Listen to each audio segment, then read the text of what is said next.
नमस्कार मंडळी, नवीन एका इंटरेस्टिंग व्हिडिओमध्ये सर्वांचं मनापासून स्वागत आहे. मित्रांनो, महाराष्ट्रातील दिव्यांग बांधवांसाठी अतिशय महत्त्वाची माहिती आहे. लक्षात ठेवा, तुम्हाला राज्य सरकारच्या माध्यमातून डीबीटीच्या माध्यमातून दिव्यांग सक्षमीकरण विभागाच्या माध्यमातून प्रत्येक महिन्याला 2,500 रुपये तुमच्या खात्यामध्ये दिले जातात, बरोबर आहे. परंतु मित्रांनो, मार्च असेल एप्रिल असा या दोन्ही महिन्यामध्ये अनेक लाभार्थ्यांना हे पैसे जमा झालेले नाहीत. काही लोकांना झाले, काही लोकांना झालेले नाही. पण मित्रांनो, हे पैसे तुमच्या खात्यामध्ये न येण्यासाठी जबाबदार घटक कोण किंवा जबाबदार व्यक्ती कोण याचा विचार सुद्धा करणं खूप गरजेचं आहे. काय होतं आहे, आपल्याला प्रॉपर नॉलेज नसल्या कारणाने किंवा माहिती नसल्या कारणाने आपण संबंधित कोणत्या तरी कार्यालयामध्ये जातोय आणि त्या ठिकाणी विचारणा करतो की बाबा आमचे पैसे आलेले नाही. आता त्यांचा त्या ठिकाणी दोषच नसेल तर तुम्हाला तिथून उत्तर काहीच मिळणार नाही. मग हे पैसे तुमच्या खात्यामध्ये न येण्यासाठी सरकार जबाबदार आहे का? त्या सरकारच्या नंतर मंत्रालय जबाबदार आहे का?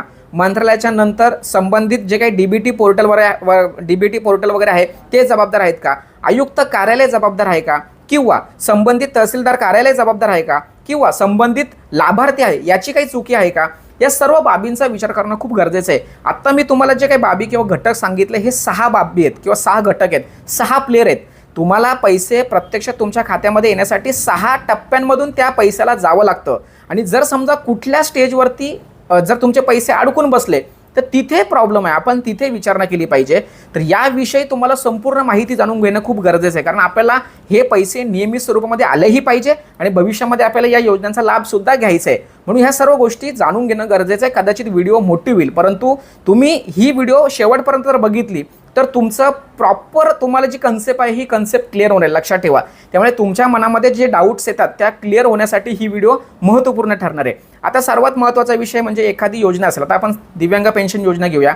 दिव्यांग पेन्शन योजनेसाठी राज्य सरकारच्या म्हणजे जे काय अर्थ बजेट सादर होतो त्या अर्थ बजेटमध्ये निधी मंजूर केला जातो आणि निधी मंजूर केल्यानंतर संबंधित महिन्यासाठी हा निधी मंत्रालयाच्या स्तरावरून शासन निर्णय काढला जातो आणि त्या शासन निर्णयामध्ये ठराविक रक्कम असते आणि संबंधित रक्कम ही संबंधित विभागाकडे डीबीटीसाठी ट्रान्सफर केले जाते. मग हा जो पैसा आहे हा पैसा राज्य सरकारच्या बीन्स प्रणालीमुळे, कारण ती बीन्स प्रणाली, आता बीन्स प्रणालीचा लॉंग फॉर्म वगैरे याविषयी संपूर्ण व्हिडिओ आपल्या चॅनलवरती आहे. तर बीन्स प्रणालीच्या माध्यमातून हे पैसे संबंधित आयुक्त कार्यालयाकडे येते. आता आयुक्त कार्यालयाकडे आल्यानंतर आयुक्त कार्यालय काय करतं, हे पैसे पुढे डीबीटीकडे फॉरवर्ड करतं.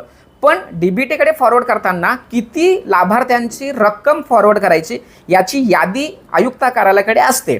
तर ही महा डीबीटी आणि जे आपलं नवीन जे दिव्यांग पोर्टल आहे त्याच्या माध्यमातून एक यादी दिव्यांग सक्षमीकरण विभागाकडे असते आणि त्या दिव्यांग सक्षमीकरण विभागाच्या कडे असलेल्या यादीनुसार हे पैसे त्या ठिकाणी संबंधित विभागाकडे म्हणजे संबंधित डीबीटी पोर्टलकडे ट्रान्सफर केले जातात, लक्षात ठेवा. आता ट्रान्सफर करत असताना एक लक्षात ठेवा, अतिशय महत्त्वाचा, ट्रान्सफर केल्यानंतर तुम्हाला पैसे येतील, पण ह्या ज्या याद्या आहेत डीबीटी प्रणालीवरती अपडेट झालेल्या याद्या किंवा दिव्यांग पोर्टलवरती अपडेट झालेल्या याद्या, या याद्या कुठून येतात बरं? तर ह्या सर्व याद्या तहसीलदार कार्यालयातून येतात, लक्षात ठेवा. म्हणजे आयुक्त कार्यालयाची भूमिका काय आहे, फक्त जे पैसे आलेत ते पैसे फक्त डीबीटी पोर्टलवरती ट्रान्सफर करणं, म्हणजे इकडनं आलेत आणि इकडे पाठवून द्यायच्या. किती पाठवायचे? जो काही तहसीलदार कार्यालयातून जेवढा डेटा आयुक्त कार्यालयाकडे गेलेला आहे तेवढ्या डेटाच्या नुसार हे पैसे तिकडे पाठवले जातात, लक्षात ठेवा. आता तालुका स्तरावरती जे तहसीलदार कार्यालय असतात त्यांची भूमिका अतिशय महत्त्वाची आहे. आता त्यांची भूमिका कोणती हे सुद्धा समजून घेणं खूप गरजेचं आहे. तर ज्या नवीन लाभार्थी असतात त्या नवीन लाभार्थ्यांच्या याद्या डीबीटी पोर्टलवरती अपडेट करणं आणि दिव्यांग पोर्टलवरती सुद्धा अपडेट करणं ह्या महत्त्वाचं. डीबीटी पोर्टल हा अतिशय महत्त्वाचा भाग आहे. मग तहसील कार्यालयातून ह्या याद्या अपडेट केल्या जातात. आता अपडेट करताना प्रत्येक महिन्याला अपडेट केल्या जातात, लक्षात ठेवा. समजा आता एखादा व्यक्ती मयत पावलाय किंवा त्याचं उत्पन्न जर वाढलं तर अशा लाभार्थ्यांना सरकारचा हा पैसा जाता कामा नये म्हणून प्रत्येक महिन्याला ह्या ज्या याद्या आहेत त्या याद्या अपडेट केल्या जातात आणि त्या याद्या अंतिम मंजूर करून डिजिटल स्वरूपामध्ये, बघा डिजिटल स्वरूपामध्ये, ऑफलाईन पद्धतीने नाही, डिजिटल स्वरूपामध्ये ह्या याद्या सगळ्या तिकडे आयुक्त कार्यालयाकडे जातात, लक्षात ठेवा. पण ह्या आयुक्त कार्यालयाकडे जात असताना ह्या ज्या याद्या आहेत याद्या लॉक केल्या जातात. एकदा की लॉक केल्या म्हणजे सगळं व्हेरिफिकेशन डिजिटल स्वरूपामध्ये व्हेरिफिकेशन केलं की या याद्या लॉक केल्या जातात आणि या याद्या कुठे जातात? आयुक्त कार्यालयाकडे जातात. आणि आयुक्त कार्यालयाकडे याद्या काय आल्या, आता ह्या याद्या संपूर्ण महाराष्ट्रातून त्या ठिकाणी जातात आणि सर्व याद्या एकत्रित आल्यानंतर हे जे काय आयुक्त कार्यालय आहेत त्या आयुक्त कार्यालयातील संबंधित जे काय अधिकारी नियुक्ती केल्यात, आता त्या संदर्भात राज्य सरकारने सगळे शासन निर्णय काढलेले आहेत, कोणाला काय काय जबाबदारी दिलेली आहे.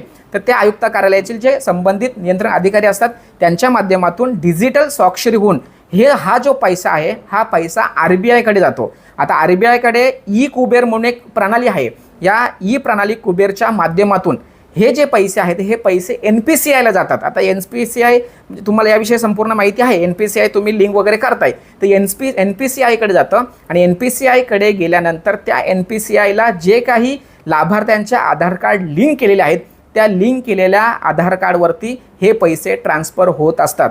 अशा पद्धतीने मित्रांनो हे पैसे तुमच्या खात्यामध्ये येत असतात. आता अतिशय महत्त्वाची बाब तुम्हाला समजावून सांगतोय. सरकारचं काम सरकार करते, हे पैसे आयुक्त कार्यालयाकडे जाते.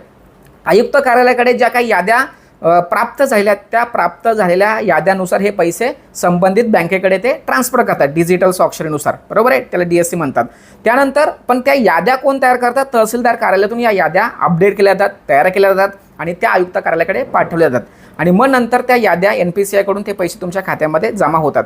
आता तुम्हाला ही पूर्ण व्हिडिओ बघितल्यानंतर तुम्हाला क्लिक झाला असेल सर्वात महत्त्वाचा घटक कोणता आहे? तहसीलदार कार्यालय. त्या ठिकाणी याद्या अपडेट करताना काही चुका होतात का? त्या महत्त्वाच्या बाबी आता एक लक्षात ठेवा. आता आपण नुसतं तहसीलदार कार्यालयालाही दोष देऊन चालणार नाही. संबंधित लाभार्थ्याच्या आधार कार्ड आणि UDID कार्ड आणि बँकेचं पासबुक यामध्ये जर काही बदल जर झाला तरीसुद्धा DBT पोर्टल त्यांचा डेटा बाहेर फेकला जातो आणि मग तो जो लाभार्थी आहे हा लाभार्थी DBT सिस्टममधून बाहेर निघतो आणि मग हे पैसे जेव्हा ट्रान्सफर होतात तेव्हा त्याचा डेटा तिथं मिळत नाही, म्हणून हे पैसे त्याला मिळत नाही. लक्षात ठेवा. तर अशा पद्धतीने तहसीलदार कार्यालयाची महत्त्वाची भूमिका आहे आणि आपल्या स्तरावरून जर काही चेंजेस जर झाले तरीसुद्धा हे पैसे रिटर्न येण्याची शक्यता किंवा पैसे येत नाही. लक्षात ठेवा. त्यामुळे NPCI म्हणजे बँक सर्व्हर हा एक प्रकार पण महत्त्वाचा विचार करणं गरजेचं आहे, कारण कधीतरी बँकेचा सर्व्हरचा प्रॉब्लेम असेल तर पैसे रिटर्नसुद्धा आयुक्त कार्यालयाकडे जाऊ शकतात. तो हा एक विषय. त्यानंतर तहसीलदार कार्यालय हा एक महत्त्वाचा विषय आणि आपण लाभार्थी म्हणून आपण जर आपल्या डेटाबेसमध्ये काही बदल जर केला तरीसुद्धा तुम्हाला पैसे येणार नाही. तर एकंदरीत अशा पद्धतीने हे पैसे तुमच्या खात्यामध्ये येत असतात. आत्ता तुम्हाला क्लिक झाला असेल की तुमचं जे काही पैसे थांबण्याची प्रोसेस आहे ते कुठे थांबले असेल, याला जबाबदार व्यक्ती कोण, जबाबदार घटक कोण, नेमका प्रॉब्लेम काय आहे आणि यासाठी आपण काय केलं पाहिजे याचा विचार केला पाहिजे. तहसीलदार कार्यालयामध्ये तुमचा डेटा कधी अपडेट झालाय हा सुद्धा तुम्ही चेक करणं गरजेचं आहे. जर समजा अपडेट झाला नसेल, आता काही लाभार्थ्यांना मागच्या महिन्यामध्ये पैसे आलेले नव्हते, त्यांनी अपडेट केला, या महिन्यात पैसे आले, त्या संदर्भात त्यांनी स्वतःहून मला फोन करून सांगितलेलं आहे. त्यामुळे हा सर्व प्रोसेस तुम्हाला समजून घेणं खूप गरजेचं आहे. कदाचित व्हिडिओ मोठी झालेली असेल परंतु तुमची कन्सेप्ट मात्र क्लिअर झाली असेल. तरीसुद्धा काही जर समजलं नसेल तर नक्की कमेंट बॉक्समध्ये तुम्ही प्रश्न विचारू शकता. नक्कीच त्या ठिकाणी आपण उत्तर देण्याचा प्रयत्न करू. सदर व्हिडिओ सर्वांना शेअर करा. भेटूया पुढील व्हिडिओसह. तोपर्यंत धन्यवाद. जय हिंद, जय महाराष्ट्र.